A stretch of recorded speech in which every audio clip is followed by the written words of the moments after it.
করেছিল এবং বিশ্বাস করে সেই শিবচরের মানুষ আমাকে ভোট দিয়ে আমাদেরকে জাতীয় সংসদে পাঠিয়েছে। আমার উপর আস্থা রেখেছেন, আমার উপর আস্থা রেখে তিনি আমাকে এই দায়িত্ব পালন করার সুযোগ দিয়েছেন। ভাই, আমরা ক্ষমতার জন্য আমরা জাতীয় সংসদে যাই নাই। এরকম ক্ষমতা তো আমাদের পূর্বপুরুষের ছিল।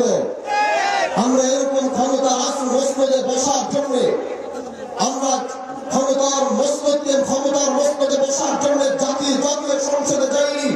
আমরা এদেশের মানুষের কণ্ঠ কথা বলার জন্য জাতীয় সংসদে গিয়েছি।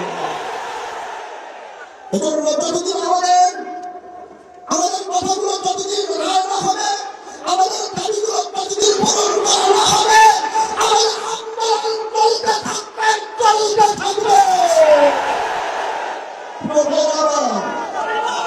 মানুষ 70% মানুষ গণভোটের পক্ষে রায় দিয়েছে, 70% মানুষ জুয়ের পক্ষে রায় দিয়েছে।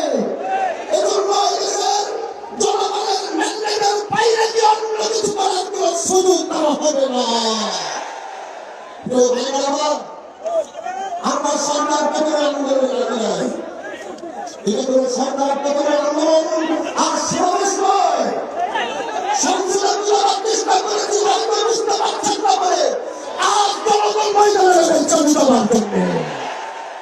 এজন্য আমরা চাই সরকাররা বুঝবে, জুলাইকে ধারণ করবে, গণভোটের রায়ের পক্ষে সরকারও থাকবে, এটা আমাদের চাওয়া। এই জন্য আগামী বাংলাদেশে আমরা জুলাইকে মাইনাস করে আমরা কিচ্ছু করতে পারবো না। আমার এই ময়দান থেকে এটাই বলতে চাই, আমরা জাতীয় সংসদে আমরা জনগণের কণ্ঠ হয়ে কথা বলবো। আর যখনই রাজপথে ডাক আসবে, আপনাদের রাজপথ থেকে কথা বলতে হবে। আল্লাহ পাক আমাদেরকে কবুল করুন। নাসরুল্লাহি ওয়া ফাতহুল করিম ওয়া বাশশিরিল মুমিনিন। আসসালামু আলাইকুম ওয়া রাহমাতুল্লাহি ওয়া বারাকাতুহু।